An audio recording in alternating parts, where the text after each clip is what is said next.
Another variety to. Pinutol ko kasi straight lang siya eh.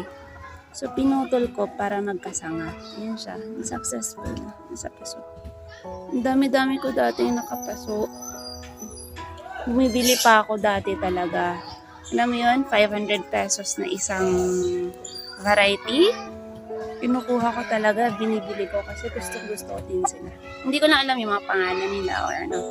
Basta gusto ko yung kulay nila. Ganon. Nilalagyan ko din ng mga dang. Ang pataba yan. Itong apat o. Nakaabang lang yan. Tapos ito din. Ang ganda nito. Ito o. Ang ganda nito. So, pinutol ko din siya. Ayun. Tapos nakapagtanim na din ako nito. Nag-replant na. Kasi